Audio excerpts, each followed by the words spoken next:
Hello everyone, I hope आप सभी बहुत अच्छे होंगे। तो आज हम लोग हमारे इस वीडियो में जो चैप्टर है वो पढ़ेंगे भारत में राष्ट्रवाद। तो आप अगर यूपी बोर्ड से या फिर आप सीबीएसई किसी भी बोर्ड से अगर बच्चा इस वीडियो को देख रहा है तो आप सभी के लिए ये वीडियो बहुत ही यूजफुल होने वाली है। तो सबसे पहले तो आप क्या करेंगे, वीडियो को शेयर करेंगे, है ना, चैनल को सब्सक्राइब करेंगे। चलिए, तो अब हम लोग देख लेते हैं भारत में राष्ट्रवाद। तो चैप्टर के अंदर का पढ़ने से पहले हम चैप्टर का जो नाम है उसी को समझ लेते हैं। राष्ट्रवाद, राष्ट्रवाद का मतलब क्या होता है? राष्ट्रवाद का मतलब होता है देश के प्रति प्यार, यानी कि जब कोई दूसरी जो बोलते हैं ना राष्ट्र या फिर कोई देश के प्रति प्यार, तो आके अगर आपकी संस्कृति या आपकी चीजों को आपसे दूर करना चाहे तो जब आप लोग एकजुट होके उसके खिलाफ हो जाते हैं, है ना, यूनिटी बन के, तो जब आप उसके खिलाफ होते हैं तो उसी चीज को बोला जाता है राष्ट्रवाद, है ना। नेक्स्ट हम लोग चलते हैं। नेक्स्ट हम लोग क्या देखेंगे कि इस चैप्टर में हम लोग क्या क्या पढ़ने वाले हैं। तो सबसे पहले हम लोग देखेंगे फर्स्ट विश्व युद्ध, जो कि हुआ था 1914 से 1918 के बीच में। उसके बाद हम लोग देखेंगे कैसे गांधी जी आते हैं भारत में साउथ अफ्रीका से 1915 में, और किस तरीके से, किस नजरिए से वो भारत की इन चीजों को देखते हैं और किसकी शुरुआत करते हैं, सत्याग्रह की, है ना। उसके बाद हम लोग कुछ इंपॉर्टेंट आंदोलन है जो गांधी जी के द्वारा जो है शुरुआत की गई थी, जिसमें सबसे पहले असहयोग, फिर है खिलाफत आंदोलन, दांडी मार्च और पूना पैक्ट। अब जब ये सब आंदोलन हो रहे थे तो कौन कौन इंसान किस तरीके से जो है वो गांधी जी के साथ था, वो भी हम लोग इसमें पढ़ेंगे। तो जिसमें सबसे पहले है मध्यम वर्ग यानी कि मिडिल क्लास लोग, उसके बाद है महिलाएं, किसानें और कारीगर। ठीक है, नेक्स्ट चलते हैं।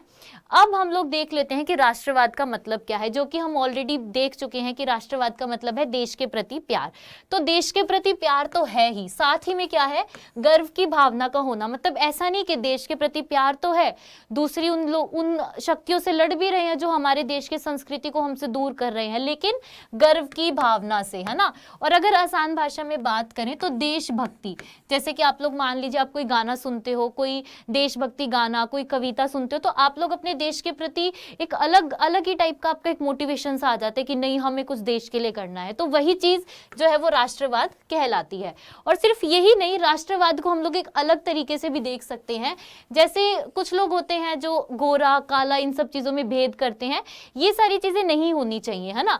वो लोग भी साथ आ जाएं, पंथ हैं, जितने भी जाति हैं, धर्म के जो लोग हमारे देश में हैं, वो सब एकजुट होके जो है वो यूनिटी में आके अब अपने देश के लिए जब कुछ करना चाहते हैं तो उसी को हम लोग बोलते हैं राष्ट्रवाद। नेक्स्ट हम लोग चलते हैं। अब हम लोग ये देख लेते हैं कि राष्ट्रवाद की शुरुआत हुई कैसे, है ना। राष्ट्रवाद तो हमने बात कर ली।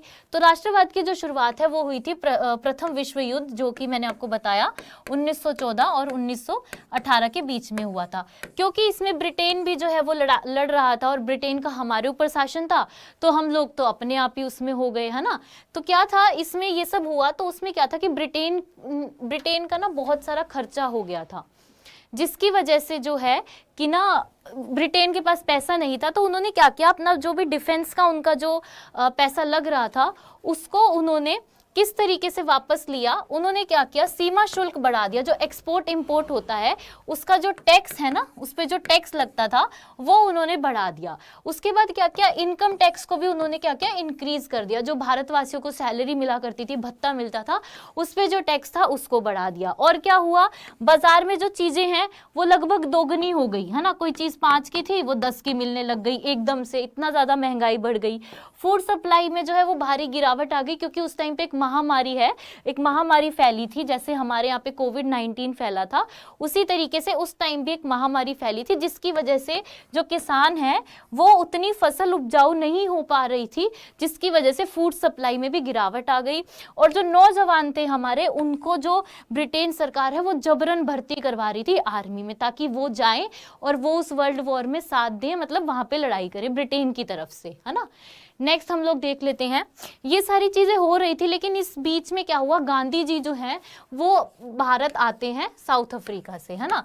और साउथ अफ्रीका से जब वो भारत आते हैं तो वो एक चीज देखते हैं कि भारत में आते हैं और भारत में भ्रमण करते हैं, मतलब घूमना जिसे बोलते हैं ना, एक अलग नजरिए से कि क्या हो रहा है मेरे देश में, मैं भी देखूं। तो भारत जी जब पूरे भारत में घूमते हैं गांधी जी, तो वो क्या करते हैं, वो देखते हैं कि लोगों को बहुत जरूरत है यहाँ सत्याग्रह की। तो वो क्या करते हैं, सत्याग्रह की शुरुआत करते हैं। और सत्याग्रह का मतलब क्या है ये आप सभी को भी जानना है कि सत्याग्रह का मतलब है, अगर आप एक सत्य की राह पे चल रहे हैं तो आपको किसी भी हिंसा करने की जरूरत नहीं है। आप अहिंसा के रास्ते पे चल के, सत्य के रास्ते पे चल के भी अपने उस लक्ष्य को पा सकते हैं। तो यही गांधी जी का मानना था। और ये सत्याग्रह जो है वो Gandhi ji already south Africa में करके आए थे, क्योंकि वहां पर भी ब्रिटेन का शासन था, गोरी सरकार थी। तो उन्होंने क्या किया था, वहां पे ये रंग भेद की नीति जो थी वो शुरुआत कर दी थी, जिसके शिकार जो है हमारे गांधी जी भी हुए थे। और उन्होंने जब देखा कि ये सब हुआ है तो उन्होंने क्या किया, वहां पे सत्याग्रह की शुरुआत की, लोगों ने उनका साथ दिया और वहां पे गांधी जी सफल भी हुए। तो वही चीज अब गांधी जी हमारे भारत में आगे भी करेंगे। तो किस तरीके से करेंगे वो हम लोग यहाँ पे जानेंगे। तो सबसे पहले वो क्या करते हैं, सबसे पहले 1917 में, है ना, 1917 में वो बिहार के चंपारण में, जो चंपारण है बिहार के अंदर पड़ता है, और उसमें क्या करते हैं, वो सत्याग्रह स्टार्ट करते हैं। क्यों करते हैं, क्योंकि जो ब्रिटेन सरकार होती है ना, वो किसानों को क्या बोलती है कि आपको नील की खेती करनी है। अब नील की खेती जो होती है ना, वो पैसा तो बहुत मिलता है नील की खेती से, लेकिन उससे जो जमीन है ना वो आपकी बंजर हो जाती है ना। बंजर हो जाना मतलब उसके बाद आप नेक्स्ट उस पर कुछ भी नहीं उगा सकते। तो क्या करते हैं, जो सरकार है वो उनको बोलती है कि आप अपने खेत के, जो भी उनकी जमीन है उसके 1/3 हिस्से पे जो है नील की खेती करेंगे। जिससे जो थे वो किसान परेशान हो गए कि अगर हमने 1/3 पे कर दी तो दैट मीन्स कि अगली बार तो हम उस पर कुछ लगा ही नहीं पाएंगे, वो तो बंजर है। तो गांधी जी इसमें उनका साथ देते हैं, सत्याग्रह की शुरुआत करते हैं और इस चीज को हटवा देते हैं, है ना। नेक्स्ट अब वो क्या देखेंगे, 1918 में गुजरात के खेड़ा जिले में उन्होंने किसानों के लिए सत्याग्रह किया। और वो क्यों किया, क्योंकि जो किसानों से ना ब्रिटेन सरकार जो थी वो बहुत ज्यादा रेवेन्यू कलेक्ट कर रही थी, यानी कि टैक्स ले रही थी। लेकिन मैंने आपको बताया था कि महामारी फैली थी, है ना, उसकी वजह से क्या था, जो किसान है वो खेत में नहीं जा पा रहे थे, प्रॉपर तरीके से काम नहीं कर पा रहे थे, खेती नहीं कर पा रहे थे। तो उससे क्या हो रहा था, फसल खराब हो रही थी। अब फसल खराब होगी तो वो बिकेगी नहीं तो उनके पास पैसा नहीं आएगा तो क्या होगा, वो टैक्स कैसे देंगे, है ना। तो इसमें भी गांधी जी आते हैं और इस चीज को हटवा देते हैं। अब आता है तीसरा एक और सत्याग्रह, जो था गुजरात के अहमदाबाद में, और ये किसके लिए था, कॉटन मिल के लिए। तो कॉटन मिल में जो कर्मचारी काम कर रहे थे उनका क्या था, उस टाइम महामारी फैली थी, तो उनको क्या था, जो कॉटन मिल के जो अधिकारी थे ना उन्होंने क्या किया था, एक बोनस दिया था उनको। तो अब जब वो महामारी खत्म हो गई तो उन्होंने क्या करा, बोले कि नहीं अब महामारी तो खत्म हो गई तो वो बोनस जो है वो हम लोग अब हटा रहे हैं।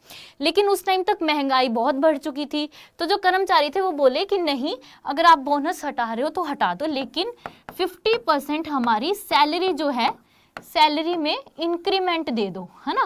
भाई सैलरी भी तो बढ़ा दो, महंगाई भी तो बढ़ी है ना। तो वो क्या करते हैं, वो बोलते हैं कि नहीं, जो कॉटन मिल के जो अधिकारी होते हैं बोलते हैं कि नहीं, हम तो सिर्फ 20% ही बढ़ाएंगे। तो गांधी जी आते हैं, इस मूवमेंट में अपना सत्याग्रह स्टार्ट करते हैं और वो एक बीच का रास्ता निकालते हैं। और बीच का रास्ता क्या होता है, बीच का रास्ता होता है 35%। तो क्या होता है कि उनकी जो कर्मचारी होते हैं उनकी सैलरी में 35% की इंक्रीमेंट वो देते हैं, है ना। इस तरीके से ये 3 थे उनके सत्याग्रह। अब हम लोग देखते हैं जब क्या हुआ कि ये सारी चीजें हुई तो अंग्रेजों ने क्या देखा कि भाई कोई तो आया है ये जिसकी सब लोग इतनी बात मान रहे हैं, कौन है ये। तो उन्होंने सोचा कि अब कुछ ऐसा करने की जरूरत है जिसकी वजह से जब अब ये जो भारतीय लोग हैं ये इतना ऊपर हो रहे हैं, इनको कुछ किसी ना किसी तरीके से दबाना तो है ना। तो वो क्या करते हैं, एक एक्ट लेके आते हैं, रोलेक्ट एक्ट। कब लेके आते हैं, 1919 में। और इस रोलेक्ट एक्ट के खिलाफ थे सब। क्योंकि इस रोलेक्ट एक्ट में क्या था कि अगर आप में से मतलब कोई भी नागरिक, भारतीय नागरिक, अगर ब्रिटेन सरकार के द्वारा कोई राजनीतिक गतिविधि करता पाया गया, है ना, राजनीतिक गतिविधि करता पाया गया जो कि सरकार को पसंद नहीं है, अगर सरकार को पसंद नहीं है या सरकार के खिलाफ है है ना। तो क्या करेगी ब्रिटेन सरकार, आपको बिना किसी अदालती मुकदमे के 2 साल के लिए जेल में डाल देगी। कितने साल के लिए? 2 साल के लिए। ठीक है, अब आप सोचो, आप कोई बात है अपनी सरकार के सामने रखना चाहते हो या किसी के सामने रखना चाहते हो, तो वो आपकी बात सुने ही ना और क्या करे, आपको पकड़ के और जेल में डाल दे। तो ये कोई सही बात है? नहीं ना, गलत है। तो यही सब इसमें हुआ। तो इसमें क्या हुआ, लोग और जो गांधी जी थे वो बहुत ज्यादा इसके जो है वो खिलाफ थे। तो इसमें क्या होता है, फिर गांधी जी क्या करते हैं, 6 अप्रैल 1919 में एक हड़ताल के थ्रू ये हड़ताल करते हैं और इसके साथ क्या करते हैं, सत्याग्रह की शुरुआत कर देते हैं कि नहीं भाई ये तो बहुत गलत है, हम इसको एक्सेप्ट नहीं करेंगे। इतना सब कुछ चल रहा होता है, तो जो हमारे मिडिल क्लास लोग होते हैं, जो शहरों में या गाँव में रह रहे होते हैं, वो क्या करते हैं, वो रैलियां निकालना शुरू कर देते हैं। कर्मचारी हड़ताल पे चले जाते हैं, काम नहीं करते, फैक्ट्रियां छोड़ देते हैं, और जो जिन लोगों की दुकानें होती हैं ना, वो अपनी दुकानें बंद कर देते हैं, बोलते हैं कि नहीं भाई हम नहीं सामान बेचेंगे। ठीक है, इसके बाद क्या होता है, जब ये सारी चीजें होती है तो ब्रिटेन सरकार को लगता है कि नहीं कुछ और करने की जरूरत है, ये लोग तो एकजुट हो रहे हैं, तो वो क्या करते हैं, मार्शल लॉ लगवा देते हैं। अब मार्शल लॉ का मतलब क्या होता है आपका, आर्मी लॉ, जिसमें कि जो जितनी भी पावर होती है ना, वो सारी की सारी आर्मी यानी कि डिफेंस के हाथ में चली जाती है ना। तो इन्होंने क्या करा, मार्शल लॉ लगवा दिया। अब मार्शल लॉ लगवाते ही इन्होंने क्या करा, यहाँ जलियांवाला बाग जो कि आपके पंजाब के अमृतसर में, ये देखो अमृतसर में है ना, पंजाब के अमृतसर में है। तो 13 अप्रैल 1919 को उस दिन बैसाखी का मेला लगा हुआ था वहां पे, है ना, बैसाखी का मेला जो बहुत फेमस है, पंजाब में बैसाखी का मेला लगा हुआ था। अब लोग यहाँ पे इकट्ठे हुए थे, आप लोग भी तो मेले में जाते हो, मेले में तो आपने देखा है कितनी भीड़ होती है, तो यहाँ पे भी बहुत सारे लोग थे, वो लोग मेला मनाने आए हुए थे। और क्या करते हैं, जनरल डायर एकदम से क्या बोलते हैं, ऑर्डर दे देते हैं गोलियां चलाने का, है ना, गोलियां चलवा देते हैं और बहुत सारे लोग जो है उसमें मर जाते हैं। और गोलियां ऐसे ही नहीं चलवाते वो, आप सोचो आप कहीं पे हो, गोलियां चलवाई तो आप भाग सकते हो, वो क्या करते हैं, पहले गेट वेट सब बंद करवा देते हैं। ये देखो सारे रास्ते बंद करवा देते हैं, जितने भी उसके एग्जिट गेट होते हैं वो सब बंद करवा देते हैं ताकि लोग अंदर ही मर जाएं, है ना।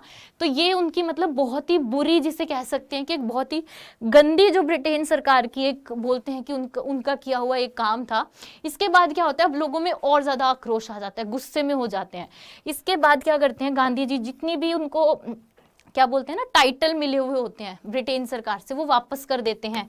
टैगोर जी भी अपनी जो उपाधि होती है वो वापस कर देते हैं। मध्यम वर्ग के लोग किस तरीके से करते हैं कि वो लोग सड़कों पे निकलाते हैं, जोर जोर से जो है वो रैलियां करने लगते हैं और नारे लगाने लगते हैं ब्रिटेन सरकार के खिलाफ। नेक्स्ट हम लोग क्या देखेंगे, ये सब चल रहा था, तो अब गांधी जी ने सोचा कि अब हम लोगों को क्या करना चाहिए, सब लोगों को एकजुट हो जाना चाहिए। एकजुट हो जाने के लिए एक आंदोलन की शुरुआत होती है खिलाफत, जो कि ऑलरेडी चल रहा था। क्यों चल रहा था, क्योंकि ऑटोमन एम्पायर यानी कि ऑटोमन साम्राज्य जो आज का आपका टर्की है, उनका जो राजा था ना, उनका जो राजा होता था उसको क्या बोलते थे, खलीफा। जो मुस्लिम धर्म में मतलब जो हेड हुआ करते थे ना उस टाइम, उनको ना खलीफा बोला जाता था। तो जो खलीफा है वो क्या था कि वो ना जो फर्स्ट वर्ल्ड वॉर हुआ था उसमें लड़ रहा था, लेकिन वो उस साइड से लड़ रहा था, सेंट्रल वाली साइड से। तो उसमें क्या था कि वो हार गया था, ये ऑटोमन साम्राज्य हार गया था। तो उनका जो राजा था ना खलीफा, ब्रिटेन सरकार ने ना उनकी बहुत इंसल्ट की थी पूरे देश में।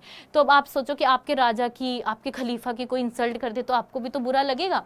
तो इसीलिए जो मोहम्मद अली और शौकत अली हैं, इन्होंने मुंबई में मतलब भारत में एक आंदोलन की शुरुआत की जिसका नाम था खिलाफत आंदोलन। और गांधी जी भी इसमें साथ होते हैं और बोलते हैं कि सबको साथ आना है, तो हिंदू मुसलमान कोई भी हो सब साथ आए। और कोलकाता अधिवेशन में, है ना, कांग्रेस सरकार के कोलकाता सेशन में क्या होता है, खिलाफत और स्वराज को मिला के एक नया मूवमेंट की शुरुआत की जाती है, जो कि होता है नॉन कोऑपरेशन मूवमेंट, यानी कि असहयोग आंदोलन। की भाई हम लोग आपका सहयोग नहीं करते हैं, जो भी आपने किया है वो हम लोग नहीं मानेंगे।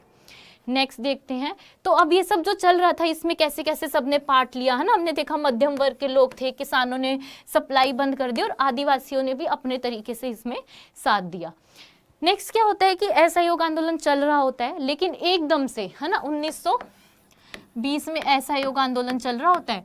एकदम से जो ये क्या बोलते हैं आपके यूपी के गोरखपुर में यूपी के गोरखपुर में चोरा चोरी एक बाजार होता है, वहां पे क्या होता है ना 1922 में लोग एकदम से, ये जो आंदोलन चल रहा होता है ना, एकदम से हिंसा में बदल जाता है, लोगों को गुस्सा आ जाता है, सोचते हैं कि नहीं भाई बहुत हो गया, शांति से नहीं अब हिंसा करते हैं, और हिंसा के चक्कर में वो लोग क्या कर बैठते हैं, वहां पे एक पुलिस स्टेशन होता है उसमें आग लगा देते हैं, है ना। आपके यहाँ पे भी तो पुलिस चौकी या पुलिस स्टेशन होता होगा, तो उस पुलिस स्टेशन में ना आग लगा देते हैं, और क्या करते हैं उसके अंदर जितने भी पुलिसकर्मी होते हैं ना, कम से कम नहीं तो 13-14 पुलिसकर्मी थे, वो सब मर जाते हैं, आग में जल जाते हैं। अब इससे क्या था, इससे गांधी जी नाराज हो गए। गांधी जी बोलने लगे कि भाई देखो मैं तो सत्याग्रह की राह पे चलना चाहता हूँ और आप सबको भी यही सिखा रहा हूँ, लेकिन लोग यहाँ पे हिंसा करके गांधी जी को नाराज कर देते हैं, और गांधी जी क्या करते हैं, जो असहयोग आंदोलन है उसको खत्म कर देते हैं। बोलते हैं कि नहीं, अभी हमारे भारतवासी जो है वो इसके लिए तैयार नहीं है, तो हम क्या करते हैं, इस आंदोलन को खत्म करते हैं। लेकिन खत्म करने के साथ साथ कुछ ऐसी चीजें होती हैं, जैसे कि जब वो खत्म हो गया तो जो कांग्रेस सरकार में जो लोग थे वो लोग सोचते हैं कि अब हमें ना राजनीतिक चीज़ों में वापस आने की ज़रूरत है, क्योंकि अगर हम लोग वापस आएंगे और पॉलिटिकल तरीके से सोचेंगे तो चीज़ें जो है शायद ईजी हो जाए और हमें आज़ादी पाने में थोड़ी और आसानी हो जाए, है ना। तो जो CR दास और मोतीलाल नेहरू, ये जवाहरलाल नेहरू के पिताजी हैं, ये क्या करते हैं, 1 जनवरी 1923 को एक पार्टी की शुरुआत करते हैं, स्वराज पार्टी, है ना। और ये पार्टी क्या होती है, ये पार्टी जो है राजनीतिक चीज़ों पे, काउंसिल पॉलिटिक्स में वापस आने के लिए बनाई जाती है। और साथ में क्या होता है, देश में क्या होता है, आर्थिक मंदी आ जाती है, ये मंदी है, ठीक है, आर्थिक मंदी आ जाती है ना, जिसकी वजह से क्या होता है कि बहुत लोगों के खर्च निकलने बंद हो जाते हैं, फूड सप्लाई नहीं होती, किसानों को इतना पैसा नहीं मिल रहा होता, तो वो लोगों का थोड़ा सा जीना जो है वो मुश्किल हो जाता है। और क्या होता है, खादी के कपड़े, है ना, ये खादी है आपका, खादी के कपड़े जो हैं वो ऑब्वियसली महंगे हैं क्योंकि वो लोग हाथ से बनते हैं, और जो मशीन, जो बाहर से कपड़ा आता था वो मशीन से बनता था, तो वो सस्ता होता था। तो ये सारी दिक्कतें उस टाइम पीरियड में चल रही थी। लेकिन इन सब के बाद एक जो सबसे बड़ी चीज़ आती है वो आता है साइमन कमीशन। साइमन कमीशन एक ऐसा एक्ट है जो पहले लंदन में पारित हुआ, वो भी भारत देश के लिए। और किसने किया, सर जॉन साइमन ने, जिसको इसका हेड बनाया गया, है ना, जो इसका हेड था, तो इसी के नाम पे जो है इस कमीशन का नाम रखा गया। और इस कमीशन में सबसे जो कह सकते हैं बुरी चीज़ थी वो ये थी कि ये कमीशन तो बनाया हम भारतीयों के लिए था, लेकिन इसमें एक भी भारतीय नहीं था। आप सोचो कि आपके हित के लिए कोई काम हो रहा है और उसमें आप ही के लोग ना हो तो किस तरीके से चीज़ें होंगी। तो अब इससे क्या था, इससे लोगों में और गुस्सा आया, गांधी जी को गुस्सा आया, जो हमारे बड़े बड़े लीडर्स थे, नेता थे, उन सभी को गुस्सा आया। तो इसमें क्या हुआ, लोगों ने, जब ये भारत आया, कब आया भारत, ये 1928 में ये भारत आता है, और लोगों को गुस्सा आता है और लोग क्या करते हैं, इसके खिलाफ जो है वो विरोध करते हैं और वो एक नारा देते हैं, गो बैक साइमन, वापस ले जाओ भाई अपने, इसको नहीं चाहिए हमें। दूसरा क्या होता है, जो जितनी भी राजनीतिक पार्टी है ना वो एक साथ हो जाती हैं, चाहे वो उस टाइम खिलाफ थी, लेकिन उस टाइम जब ये साइमन कमीशन आता है वो सब एकजुट हो जाती हैं। और क्या होता है, दिसंबर 1929 में, ये सबसे इंपॉर्टेंट है, ये आपको याद रखना है, दिसंबर साल 1929 में लाहौर के सेशन में, कांग्रेस का लाहौर में एक सेशन होता है, जिसमें जो हमारे जवाहरलाल नेहरू होते हैं वो पूर्ण स्वराज की मांग करते हैं। किसकी मांग करते हैं, पूर्ण स्वराज की। ये आपसे पूछा जा सकता है, इंपॉर्टेंट है, आपको याद रखना है। कब, 1929 में कांग्रेस का कौन सा अधिवेशन, लाहौर, है ना, लाहौर अधिवेशन में ये जो है बोला जाता है, किसके द्वारा, जवाहरलाल नेहरू जी के द्वारा। और इन सब के बाद क्या होता है, लोगों में एक अलग ही देशभक्ति की भावना जागती है और वो 26 जनवरी 1930 को अपना स्वतंत्रता दिवस जो है वो घोषित कर देते हैं कि भाई हम तो 26 जनवरी 1930 को जो है वो स्वतंत्रता दिवस मनाएंगे। इसीलिए आज तक भी आप सभी अपना जो गणतंत्र दिवस, रिपब्लिक डे जिसको हम बोलते हैं, वो 26 जनवरी को ही बनाते हैं। बहुत सारे लोग पूछते हैं कि क्यों बनाते हैं, तो उसका रीज़न यही है क्योंकि इस दिन हमने पहली बार अपना स्वतंत्रता दिवस मनाया था, है ना। नेक्स्ट देखते हैं, ये सब हुआ, इन सब चीज़ों को हमने गो बैक साइमन के नारे लग गए। इसके बाद जो सबसे इंपॉर्टेंट चीज़ होती है वो क्या होती है, 1930 में एक नए वॉइसरॉय होते हैं, लॉर्ड इरविन। लॉर्ड इरविन जो होते हैं ना वो थोड़े से चालाक टाइप के होते हैं। वैसे तो सारे ब्रिटेन के जितने भी वॉइसरॉय थे सब चालाक थे, लेकिन ये लॉर्ड इरविन कुछ ज़्यादा ही होते हैं। लेकिन महात्मा गांधी जी क्या करते हैं कि 31 जनवरी 1930 को स्वतंत्रता दिवस मनाने के बाद को क्या करते हैं, 11 मांगे रखते हैं इसके सामने, इरविन के सामने, एक चिट्ठी के थ्रू। एक चिट्ठी में अपनी 11 मांगे लिख के रखते हैं कि भाई बहुत हो गया, ये मेरी 11 मांगे हैं, इनको मान लो। लेकिन इसमें जो सबसे महत्वपूर्ण होती है वो होती है सॉल्ट टैक्स, कि सॉल्ट टैक्स हटा दो। सॉल्ट तो हम खुद ही बना रहे हैं ना, हमारी तो नदी से निकल रहा है, वहीं से उबाल के वहीं से बना रहे हैं हम लोग, तो आप उस पर टैक्स कैसे लगा सकते हो। तो गांधी जी क्या करते हैं ना, एक तरीके की वार्निंग दे देते हैं कि अगर आप 11 मार्च तक मेरी ये मांग जो है वो नहीं मानते तो मैं एक आंदोलन की शुरुआत करूंगा, जिसको हम लोग हिंदी में बोलते हैं सविनय अवज्ञा आंदोलन, है ना। इंग्लिश में क्या बोलते हैं, सिविल डिसोबीडियंस मूवमेंट, सविनय अवज्ञा आंदोलन की शुरुआत करते हैं। और इसमें वो क्या करते हैं, डांडी मार्च की शुरुआत कर देते हैं। और डांडी मार्च की जो शुरुआत है वो कहाँ से होती है, आपकी साबरमती आश्रम से शुरू होती है और डांडी के एक तट पे जाके ख़त्म होती है। वहाँ पे क्या करते हैं गांधी जी, नमक निकालते हैं, उबालते हैं और बना के इस अपनी ये जो डांडी मार्च उन्होंने शुरू करी थी उसको एंड कर देते हैं। लेकिन आपसे इंपॉर्टेंट चीज़ क्या पूछी जा सकती है कि उसमें दूरी कितनी थी 240 मील की दूरी जो है वो तय करते हैं। कितने दिन में करते हैं, 24 दिन में, है ना, 24 दिन में वो ये तय करते हैं। जब वो चलना स्टार्ट करते हैं, जब उन्होंने यात्रा की शुरुआत की थी तो स्टार्टिंग में कितने लोग थे, 78, यानी कि 78 लोग उनके साथ थे। बाद में लोग जो है वो जुड़ते चले गए थे, महिलाएं भी आने लगी थी इसमें। और सबसे इम्पोर्टेंट कि वो जो एंड हुई थी वो कब हुई थी, 6 अप्रैल 1930 को जो है वो डांडी के तट पे जाके खत्म हुई थी, है ना। नेक्स्ट हम लोग देख लेते हैं, अब हम लोग देख लेते हैं महिलाओं की भूमिका। महिलाओं की भूमिका बहुत रही है, आपने पढ़ा होगा पहले चैप्टर में यूरोप में राष्ट्रवाद में कि यूरोपियन कंट्री भी बहुत वेस्टर्न कल्चर कहलाता है ना। तो उसमें क्या था, उन्होंने भी अपनी जो महिलाएं थी उनको वोटिंग राइट लगभग करीबन 100 साल के बाद दिया है। लेकिन हमारे यहाँ ऐसा नहीं था, हमारे यहाँ जो महिलाएं थी उनको अपनी इंपॉर्टेंस जो है वो समझ आने लगी थी, देश के प्रति जो कर्तव्य था वो समझ आने लगा था। तो कैसे आया, जब सिविल डिसोबीडियंस मूवमेंट चला था, गांधी जी ने चलाया था, उसमें महिलाओं ने हिस्सा लेने लगी। धीरे धीरे घरों से बाहर निकलने लगी हजारों औरतें, और क्या करने लगी, भाषण सुनने लगी गांधी जी का। आपको भी होता है ना, आपको कोई अगर 2 लाइन बोल दे, कुछ मोटिवेशन की कुछ बता दे, तो आप लोग भी मोटिवेट हो जाते हो कि नहीं आज ही पढ़ डालूंगा सारा, आज ही क्लियर कर दूंगा। तो यही चीज़ महिलाओं के साथ हुई। उन्होंने क्या करा, भाषण सुनी, वो प्रेरित होने लगी और बाहर निकलने लगी, आंदोलनों में हिस्सा लेने लगी। कैसे किया उन्होंने हिस्सा, नमक बनाया, वहाँ जाके विदेशी कपड़ों का बहिष्कार कर दिया कि नहीं हम तो अपने जो भारतीय देसी कपड़ा है उसी को पहनेंगे। फिर क्या किया, तो ब्रिटेन सरकार ने देखा कि अच्छा अब महिलाएं भी उतर रही हैं तो इनको भी पकड़ के जेल में डाल दो, उनको भी जेल में डालना शुरू कर दिया। और इन सब के बाद महिलाओं के क्या बोलते हैं ना, उनके एक अलग ही लेवल का चेंज आया और उन्होंने सोचा कि नहीं देश के प्रति कुछ तो कर्तव्य है, उसको वो समझने लगी और हिस्सा लेने लगी बहुत सारी औरतें बाहर आके, है ना, आंदोलनों में। इसके बाद जो सबसे इंपॉर्टेंट चीज आती है वो आती है गोलमेज सम्मेलन। गोलमेज सम्मेलन बेसिकली कब हुआ था, ये हुआ था जब लॉर्ड इरविन ही हमारे वॉइसरॉय थे, है ना। मैंने आपको बताया था ना चालाक टाइप के इंसान थे, चालाक थे तो चीजें भी वैसे ही कर रहे थे। इन्होंने क्या किया, 3 गोलमेज सम्मेलन की मतलब ये ऐसे घोषणा करते हैं जो कि कहाँ होता है, लंदन में। और इसमें कुछ नहीं होता, गोल मिल जैसा कि नाम बता रहा है वैसा ही होता है, गोल एक टेबल होती है, उसमें ऐसे इधर इधर इधर जो है वो लोग बैठे हुए होते हैं। तो ये क्या करते हैं, गांधी जी को बोलते हैं फर्स्ट गोलमेज सम्मेलन के लिए, कब 1930 से 1931 के बीच में ये होता है। गांधी जी जाने से इनकार कर देते हैं, बोलते हैं कि नहीं आप हमारी मांगे तो मानते नहीं, मैं वहां जाके क्या करूंगा। तो लॉर्ड इरविन क्या बोलते हैं कि अरे नहीं नहीं हम आप ही के हित में काम करेंगे, आप एक बार आओ तो। लेकिन गांधी जी जो है वो मना कर देते हैं, बोलते मैं नहीं जाऊंगा। फिर लॉर्ड इरविन क्या करते हैं, सेकेंड गोलमेज सम्मेलन की घोषणा करते हैं जो कि होता है आपके सितंबर 1931 से दिसंबर तक।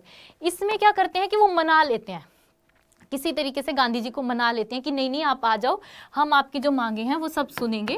और गांधी जी क्या करते हैं, एक अच्छी भावना लेके सोचते हैं कि चलो इस बार शायद हम लोगों को आज़ादी के लिए या अपने देश के लिए कुछ करने का मौका मिला है, तो मैं जाता हूँ।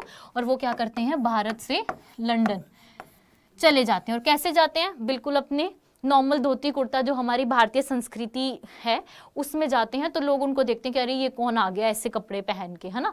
लेकिन गांधी जी कभी हमारी संस्कृति से दूर नहीं गए, ना उन्होंने लोगों को जाने दिया, तो वो उसी भेष में गए और उन्होंने वहां जाके हिस्सा लिया सेकंड वाले में। और जब वो सुनते हैं ना वहाँ पे लॉर्ड इरविन या वहाँ पे जो भी काउंसिल्स ऑफ मिनिस्टर्स होते हैं वो क्या करते हैं, एक पॉलिसी लेके आते हैं जिसमें क्या होता है कि वो ना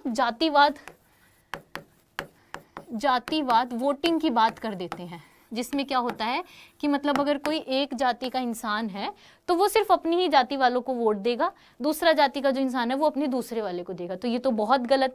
गांधी जी को गुस्सा आया, गांधी जी ने इस टेबल कॉन्फ्रेंस को छोड़ा और वो वापस भारत आए और उन्होंने बोला कि मैं इस तरीके से अपने देश को बंटने नहीं दूंगा, ये बहुत गलत है।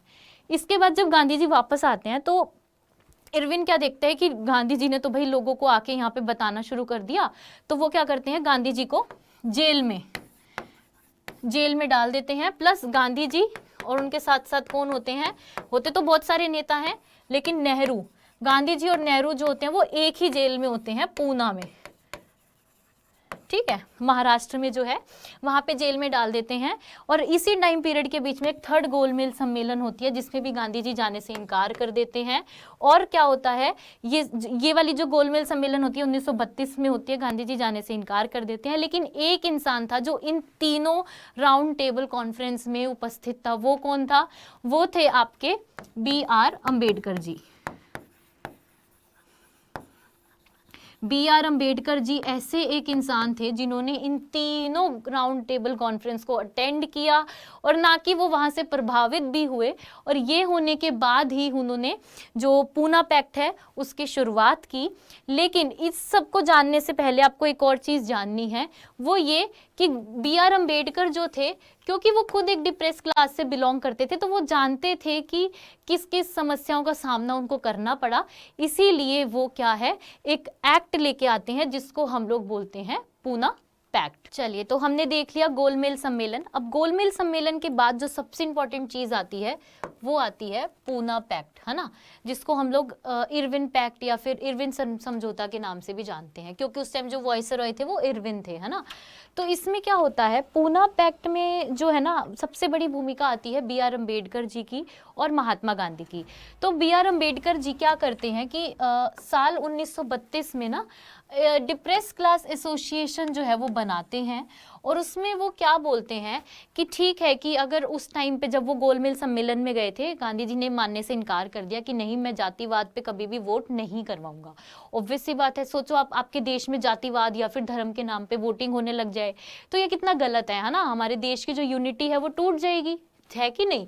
तो गांधी जी ये सारी चीजें मानने से मना कर देते हैं। तो जो ब्रिटेन सरकार होती है ना वो क्या करती है, गांधी जी को पकड़ के, जब वो भारत आ जाते हैं ना तो गांधी जी को पकड़ के जेल में डाल देते हैं। तो गांधी जी और साथ में उनके होते हैं जवाहरलाल नेहरू जी, है ना, वो भी उनके साथ ही होते हैं। वहीं पे पूना के पास एक जेल है, उसमें उनको डाल देते हैं। और 2 साल तक गांधी जी जो है ना वो वहीं रहते हैं। 1932 की बात आ गई ना, वो 1930 की बात थी, है ना। तो क्या होता है कि जो BR अम्बेडकर जी होते हैं वो गांधी जी के पास जेल में ही जाते हैं अपना ये प्रस्ताव लेके। और उस प्रस्ताव में क्या होता है, वो बोलते हैं कि दलितों के लिए इलेक्टोरल यानी कि निर्वाचन मंडल की मांग करने लगते हैं, जो कि ऑलरेडी गांधी जी मना कर चुके हैं कि नहीं, ये तो मैं नहीं होने दूंगा। तो फिर एक तरीके से जब उनकी बात होती है, ये सब होता है, तो एक सोल्यूशन निकल के आता है। और वो सोल्यूशन क्या निकल के आता है, वो सोल्यूशन निकल के आता है पूना पैक्ट के नाम से। और उसमें क्या होता है कि जितनी भी डिप्रेस्ड क्लास होती है ना हमारी, है ना, जो डिप्रेस्ड क्लास हैं उनके लिए एक आरक्षित, उनके लिए क्या हो, एक आरक्षण दे दिया जाए,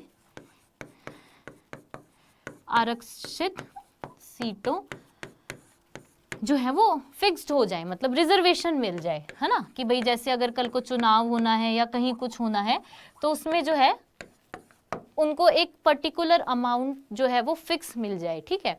तो ये सारी चीजें जो है वो निकल के आती हैं। और फिर इसी के बाद क्या होता है, गांधी जी ना डिप्रेस क्लास पे बहुत काम करते हैं, वो लोगों के बीच में जाते हैं, देखते हैं कि क्या दिक्कतें उनको आ रही है। और इसी टाइम पीरियड पे वो एक हरिजन नाम की पुस्तक लिखते हैं, ठीक है, हरिजन नाम की एक बुक लिखते हैं जिसमें वो उसी से रिलेटेड सारी चीज़ें जो है वो बताते हैं।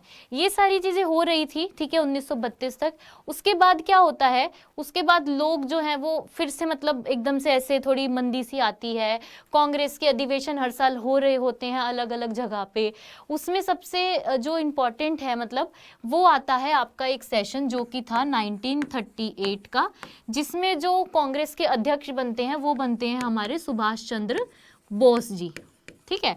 और सेम 1939 में भी यही होता है, जो सुभाष चंद्र बोस हैं वो फिर से जीत जाते हैं, लेकिन इस बार वो क्या करते हैं कि वो इससे ना इस्तीफा दे देते हैं अपनी इस पोस्ट से, है ना। इस्तीफा दे के वो क्या करते हैं, एक नई पार्टी की शुरुआत करते हैं जिसका नाम होता है फॉरवर्ड ब्लॉक, ठीक है। और इन सभी के बाद क्या है, जो मेन चीज़ें थी वो आपकी सारी कवर हो गई हैं। लेकिन इसमें एक चीज़ और मैं आपको बताना चाहूँगी कि इन सब होने के बाद ना जो सबसे बड़ी चीज़ आती है वो आता है आपका क्विट इंडिया मूवमेंट, जो कि हुआ था 1942 में, है ना। वो क्या था, क्विट इंडिया मूवमेंट, जिसको आप लोग भारत छोड़ो आंदोलन के नाम से भी जानते हैं, जिसको एक और नाम से जानते हैं वो है अगस्त मूवमेंट, क्योंकि ये अगस्त में स्टार्ट हुआ था, है ना। और इसमें क्या था ना, इसमें गांधी जी जो थे ना, अब बोल रहे थे कि बस अब बहुत हो गया भाई, अब तो हम लोग आज़ादी लेके ही रहेंगे। तो उसमें उन्होंने एक नारा दिया था, वो नारा क्या था, करो या मरो, ठीक है। तो ये चीज़ आपको याद रखनी है, थोड़ी सी आपके चैप्टर से ही रिलेटेड है। और इन सब चीज़ों के बाद क्या होता है कि लोग किस तरीके से साथ देते हैं, मिडिल क्लास और वही सब लोग जो है वो साथ देते हैं, एकजुट हो जाते हैं। कांग्रेस पार्टीज के जितने भी अध्यक्ष होते हैं, कांग्रेस पार्टी के जो लीडर्स होते हैं, वो सभी भी एक साथ होके क्या करते हैं, 1947 में फाइनली हमारा जो देश है वो आज़ाद हो जाता है ना। हम लोग इतनी मेहनत से लगे हुए थे, हमारे सब नेता लोग, पता नहीं कितने लोगों की जानें चली गई, लेकिन तब भी 1947 में जाके हम लोग फाइनली आज़ाद हो जाते हैं। और हमारा जो लक्ष्य था, जो एक गांधी जी ने बोला था ना कि सत्याग्रह की राह पे चल के हम लोग अपने लक्ष्य को पा सकते हैं, तो हम लोग लड़ते भी हैं, हम लोग हिंसा भी कहीं ना कहीं थोड़ी मोटी करते हैं। अहिंसा तो हम लोग कर ही रहे थे, है ना, गांधी जी के कहने पे। अहिंसा मतलब हम लोग लड़ाई वड़ाई नहीं कर रहे थे, है ना। तो फाइनली हम लोग एक उस पे पहुंचते हैं और 1947 यानी कि 15 अगस्त 1947 को हमारा जो देश है वो आज़ाद हो जाता है। और इसी के साथ आपके चैप्टर की जो सारी इंपॉर्टेंट चीज़ें थी वो कवर हो जाती हैं। अब जो सबसे इम्पॉर्टेंट चीज़ ये है कि अगर आपको जो चैप्टर है या फिर आपको जो लेक्चर है वो अच्छा लगा है, तो आप लोग क्या करेंगे, वीडियो को लाइक करेंगे, शेयर करेंगे और अपने फ्रेंड्स, अपने जितने भी नोन है सबके पास शेयर करेंगे। और अगर आपको नेक्स्ट जो चैप्टर है वो कौन सा पढ़ना है, तो आप लोग वो कमेंट सेक्शन में भी बता सकते हैं, क्योंकि अभी कुछ ही दिन में जो है वो यूपी बोर्ड का पेपर है ना, सीबीएसई का पेपर भी अभी आने वाला है, सोशल साइंस का। तो आप लोग कौन सा चैप्टर पढ़ना चाहते हैं ये भी आप लोग कमेंट सेक्शन में बता सकते हैं। और आप लोग मेरे चैनल को यानी कि सोशल विजन बाय सुप्रिया को सब्सक्राइब करेंगे, जितना हो सकेगा शेयर करेंगे। चलिए ठीक है, तो अब मिलते हैं नेक्स्ट लेक्चर में। तब तक के लिए bye bye and take care and all the best. Thank you so much.